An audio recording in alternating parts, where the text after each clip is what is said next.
இந்திய நாட்டு அரசியலில் ஒரு நட்சத்திரமாக இருந்து கொண்டு தமிழ்நாட்டு அரசியலில் இந்திய நாட்டு ஆளும் கட்சியினருக்கும் புதிய பழைய எதிர்கட்சியினர்களுக்கும் ஒரு சவாலாக இருந்து கொண்டு வாங்க 26ல பார்க்கலாம் அப்படின்னு தனக்கே உறுதியான அந்த ஒரு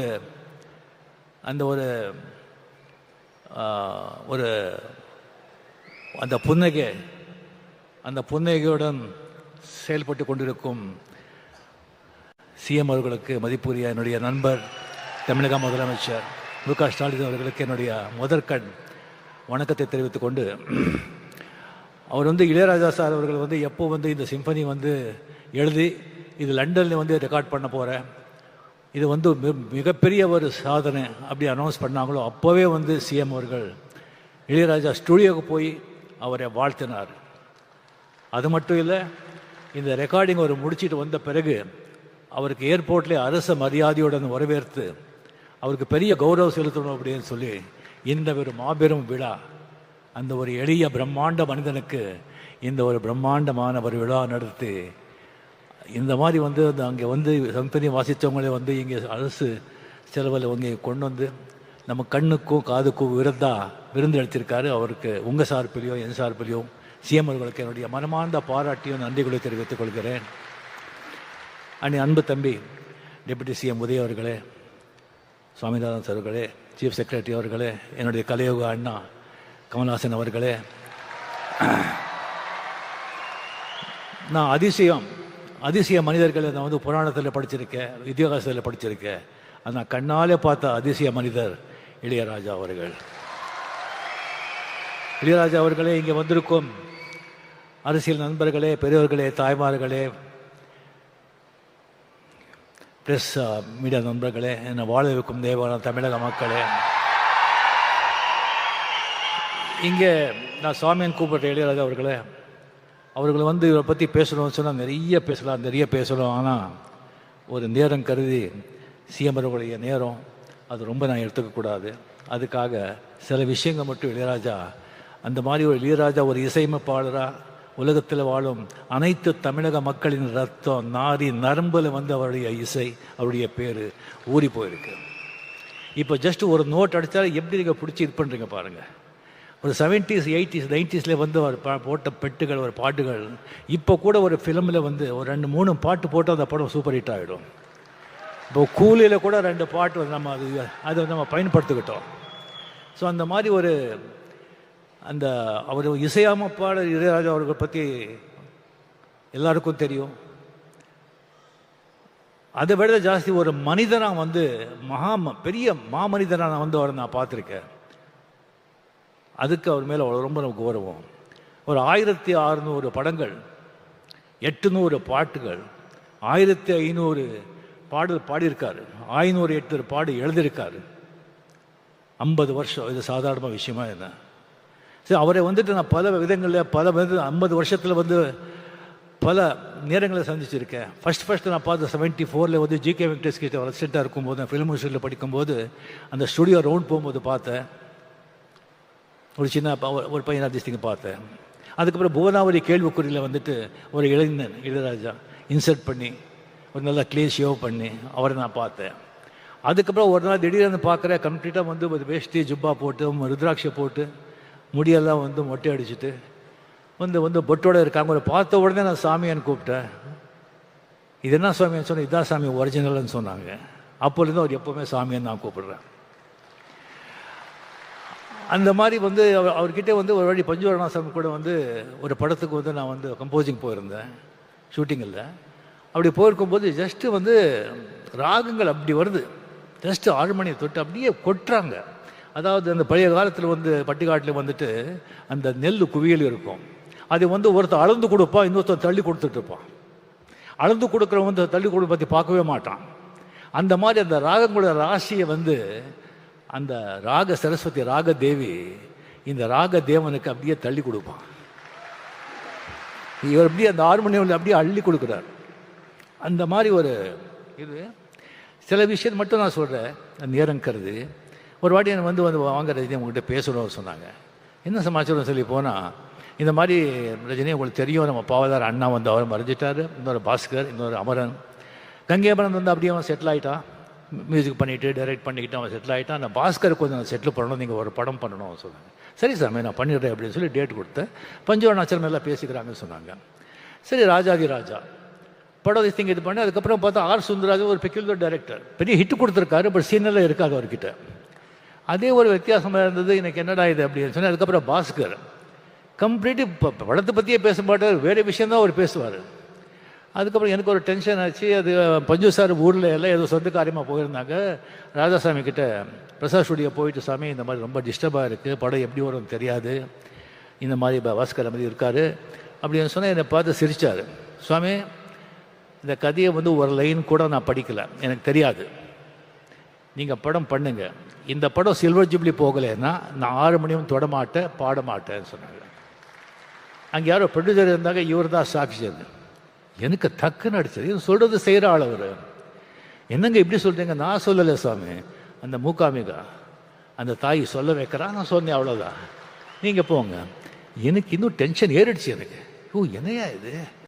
அதுக்கு போய் ஊட்டியில் போகிறேன், ஒரு பாஸ்கர் மார்னிங் வந்து அப்படியே வந்து காதில், ரஜினி நல்ல மழை, இன்னைக்கு ஷூட்டிங் இல்லை, இன்னும் 2 நாள் மழை, மட்டன் குழம்பு இட்லி அப்படின்னு. அந்த மாதிரி எனக்கு 25 வாரம் என்னடா இதுன்னு சொல்லிட்டு எனக்கு ரொம்ப டென்ஷன் ஆகிட்டு, அதுக்கப்புறம் நானே மென்டலி முடிவு பண்ணியிருந்தேன். நோ அப்படின்னு சொல்லி ஒரு 10 எக்ஸிபியூட்டர்ஸு 10 சென்டரில் வந்து நம்ம தெரிஞ்சவங்க கிட்ட படம் சரியாக ஓலைன்னா கூட நாமளே பணம் கொடுத்து சில்வர் ஜூப்ளி ஓட்டிடலாம் அப்படின்னு சொல்லி மைண்டில் செட்டிலாக இருந்தேன் நான். படம் சொன்ன மாதிரி சில்வர் ஜூப்ளிங்க, சில்வர் ஜூப்ளி. என்ன ஒரு நம்பிக்கை, ஒரு கான்ஃபிடென்ஸ். எனக்கு ஒரு கடவுள் நம்பிக்கை இருக்குது, ஆனால் இந்த மாதிரி ஒரு நம்பிக்கை, சரண்டர் சொன்னால் அதெல்லாம் பலிக்கும். ஸோ அந்த மாதிரி வந்து கம்ப்ளீட்லி வந்து அவர் வந்து இளையராஜா, சாரி கமல், ரஜினிகாந்த், விஜயகாந்த், ராமராஜன், முரளி, மோகன் எல்லாருக்கும் ஒரே டைமில் மியூசிக் போட்டு கொடுக்குறாரு. பட் எல்லாருக்கும் ஒரே மாதிரி தான் பண்ணுறேன் சொல்ல, அது உண்மையிலே கமல்ஹாசனுக்கு மட்டும் கொஞ்சம் எக்ஸ்ட்ரா. அது ஆல்ரெடி சொல்லியிருக்கேன் நான், அது சிஎம் முன்னாலேயே அதை நான் பதிவு பண்ணுறேன். கமலுக்கு தான் அவர் கொஞ்சம் ரொம்ப ஜாஸ்தி. இது ஒன்றும் இல்லைங்க, அது வீதியில் மான் போல் வந்தவனை யார் அடித்தாரோ உன்னை யார் அடித்தா, அவர் மட்டும் பாட்டு 1000 பேர் அப்படியே கண்ணில் அழுதுருவீங்க. ஒவ்வொரு பாட்டும் அந்த மாதிரி ஒரு பாட்டு. சரி, அந்த மாதிரி வந்து இளையராஜா வந்து அந்த மாதிரி ஒரு கொடிக்கட்டி பறந்தார். பட் ஒன்றுங்க, ஆக்சுவலி வந்து எப்போவுமே வந்து சக்ஸஸே வந்துட்டு இருந்தால் அந்த சக்ஸஸோட அருமை தெரியாது. அப்பப்போ ஃபெயிலியர் வரணும், ஃபெயிலியர் வந்தால் தான் சக்ஸஸோட அருமை தெரியும். ஸ்பீட் பிரேக்கர் மாதிரி கம்ப்ளீட்டாக அவர் அப்படி போயிட்டு இருந்தவர் வந்து இன்னொரு வந்து இசை அமைப்பட வர்றாங்க. வந்த உடனே எல்லாரும் அந்த பக்கம் சாயிறாங்க. அவருக்கு போய்ட்டு வந்து கோடியாக சம்பாதிச்ச ப்ரொடியூசர்ஸ், டைரக்டர்ஸ், திங் அவங்க எல்லாம் போகிறாங்க, ஆர்டிஸ்ட்டும் போகிறாங்க, இன்க்ளூடிங் ரஜினிகாந்த். பட் அவரை பற்றி அவர் எந்த கவலையும் படுறாங்க. டிஎன் நகர்லேருந்து பிரசாத் ஸ்டுடியோக்கு ஒரு வண்டி 6:30 மணிக்கு எப்போ அப்படியே போயிட்டே இருந்தது. அந்த 6 மணியும் வாசிச்சுட்டே இருந்தது, ரெக்கார்டிங் நடந்துக்கிட்டே இருந்தது. அது வந்து திடீர்னு சொல்லி பாஸ்கர் காலமானார். திடீர்னு சொல்லி அவர் உசிரா நேசித்த ஒரு மனைவி ஜீவா அவங்க காலமானார். அதுக்கப்புறம் பவதாரணி, ஒரே டாக்டர்னா அவ்வளோ அன்பு, அவ்வளோ பிரியம். சும்மா அப்படி உட்காந்துருப்பாங்க, டாக்டர் வந்து கரெக்ட் வந்த மாதிரி அவங்க இறந்து போகிறாங்க.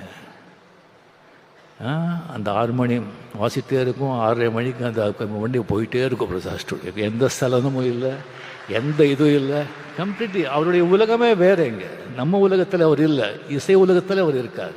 அப்பப்போ இங்கே வந்துட்டு போகிறார், அவ்வளோதான். அதுக்கப்புறம் திடீர்னு பிரசாத் ஸ்டுடியோவில் வந்துட்டு, இங்கே நீங்கள் இருக்கக்கூடாது, நீங்கள் காலி பண்ணுங்க அப்படியே சொல்கிறாங்க. அங்கே ரெக்கார்ட் பண்ணணுங்கிறதுக்காக எத்தனை ப்ரொடியூசர்கிட்ட அவர் வந்து சண்டை போட்டிருக்காரு, எத்தனை டைரக்டர்ஸ் எழுந்திருக்காரு. சரி, ஓகே, பரவாயில்ல அப்படின்னு சொல்லிட்டு அதே ரோடில் வந்து ஒரு ப்ரீமியர் தியேட்டரை வந்து வாங்கி ரெக்கார்டு தியேட்டரை கன்வெர்ட் பண்ணி எந்த ஸ்டூடியோ இருந்ததோ அந்த பக்கமே இளையராஜான்னு போர்டு போட்டாங்க. ஸோ அதுக்கப்புறம் நீங்கள் பார்த்தீங்கன்னா ஒரு கம்பெனிக்கு வந்து ஒரு ரைட்ஸ் கொடுத்துருந்தாங்க. ப்ரொடியூசர்கிட்ட ஒரு பணம் வாங்கி ஒரு படத்தை வாங்கி கொடுத்துருந்தாங்க. அவங்க திடீர்னு கையை விரிச்சுட்டாங்க.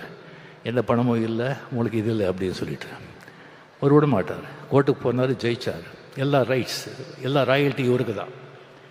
அவருக்கு தலைமை திஸ்டிங் இல்லாமல் எந்த டிவிலேயோ எந்த ரேடியோலையோ இந்த படத்துலேயோ எங்கேயோ கச்சேரி கான்சர்ட்டில் பாடக்கூடாதுன்னு சொல்லி 9 மணிக்கு அனௌன்ஸ் பண்ணுங்கன்னு சொன்னாங்க. எஸ்பி பாலசுப்ரமணியம் வந்து அமெரிக்காவில் பாடிட்டுருக்காங்க 6 மணி. சாமி சாரி இப்போ சொன்னால் அவருக்கு பாடிட்டுருக்காரு, உங்கள் பாட்டு பாட முடியாதுன்னு சொன்னால் சட்டம் பைலா எல்லாருக்கும் ஒன்று தானே, என்ன இருக்கோ இது பண்ணுங்க. எஸ்பிபி வந்து டெஃபினட்டாக பாட மாட்டான், நிறுத்திடுவான். அப்படியே எஸ்பிபி கோச்சிக்கிட்டாங்கன்னு சொன்னால் அவனுடைய நண்பனே கிடையாது. அது பாடிட்டு இங்கே வந்து என்னை பார்க்குறான்னு சொன்னாங்க. அதே மாதிரி எஸ்பிபிக்கு வந்து அங்கே பாடிட்டுருக்காங்க, நியூஸ் போகுது. அங்கேயே அனௌன்ஸ் பண்ணி இனிமேல் இளையராஜா படம் பாட மாட்டேன், வேறு மியூசிக் டைரக்டர் பாட மாட்டேன்னு நிறுத்திட்டு சென்னை வந்தோடனே அவங்க பார்த்தாங்க. 2 பேர் அந்த இண்டஸ்ட்ரி இழந்தது. ஒன்று எஸ்பி பாலசுப்ரமணியம், இன்னொன்று விவேக். இதை 2 பேர் இடத்தையும் யாராவது நிரப்பவே முடியாது. அந்த கோவிடில் வந்து எஸ்பிபி இறந்த உடனே பிரதருக்கு சிந்தாத கண்ணீர், பொண்டாட்டுக்கு சிந்தாத கண்ணீர், டாக்டருக்கு சிந்தாத கண்ணீர், நண்பனுக்காக கண்ணீர் சிந்தாங்க. அதுக்கப்புறம் வந்து ஒரு சர்ச்சை வந்தது, ஒரு டிபேட்.